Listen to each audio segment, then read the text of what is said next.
pour stimuler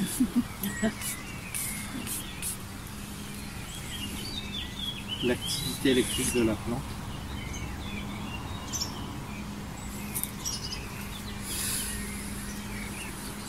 C'est quoi? C'est de l'eau? C'est de l'eau, en fait, c'est plus précisément de l'hydrolat de menthe à longue feuille. Mais avec de l'eau, ça va très bien. Hein. Ah!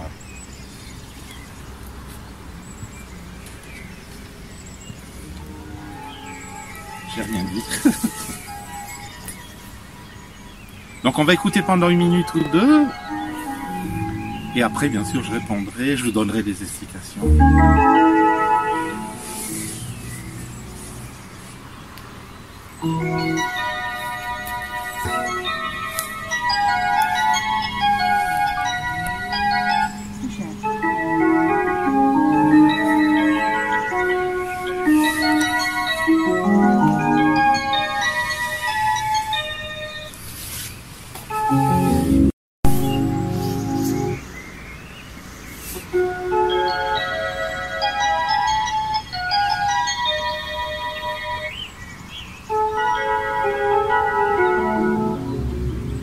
Alors bien sûr, ce que l'on entend, ça n'est pas de la musique avec des petits micros cachés. Donc la plante ne produit pas cette musique-là, mais elle produit une ondulation qui est aspirée par un logiciel qui se trouve dans le transcodeur et qui va être ensuite, grâce à un algorithme, donc écrété. Et ensuite, il y a un système MIDI. Les systèmes MIDI, c'est ce qu'il y a dans les synthétiseurs. C'est le système MIDI qui va apporter un habillage. Donc la couleur sonore, là ça ressemble un peu à de l'orgue, ça c'est l'appareil qui le crée.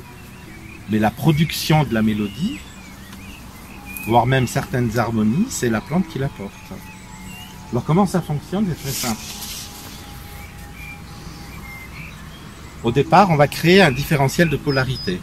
Vous avez vu, j'ai une sonde dans le sol, une sonde sur les feuilles, un capteur sur les feuilles. On a donc une différence de polarité et grâce à ça, on va créer un chemin, on va créer une route en quelque sorte qui va permettre au transcodeur donc d'aspirer comme ça des flux énergétiques de toutes sortes.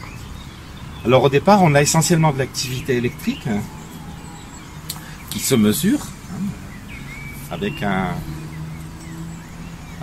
ohmmètre, on va pouvoir mesurer l'intensité, c'est quelques millivolts. Et donc déjà en cela c'est intéressant, mais c'est pas le plus intéressant. Le plus intéressant c'est tout ce qui va venir avec l'activité électrique. Et notamment on sait qu'il y a des ondes électromagnétiques qui vont profiter de ce couloir. En fait on ouvre une porte. On ouvre une porte et la plante va profiter allègrement de ce passage-là pour nous envoyer comme ça plein d'informations. Jusqu'à des types d'ondes qu'on ne sait pas trop, où les placer. En physique quantique, on appelle ça des ondes scalaires. Et par ce biais-là, la plante va pouvoir nous apporter plein d'éléments comme ça pour établir une communication avec nous.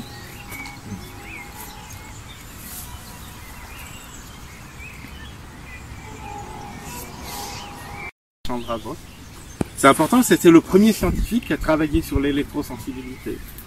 Et avec les moyens dont il disposait à l'époque, qui n'étaient pas ceux de maintenant évidemment, mais enfin il a pu déjà témoigner il y a donc 120 ans en arrière, 120, 130 ans en arrière, qu'effectivement il y a une certaine sensibilité au niveau des plantes que l'on pouvait retranscrire au moyen d'appareils. Et voilà, il est considéré pas uniquement pour ça, mais comme un des plus grands scientifiques indiens. Je vous invite à découvrir sa page Wikipédia, vous verrez, c'est assez surprenant.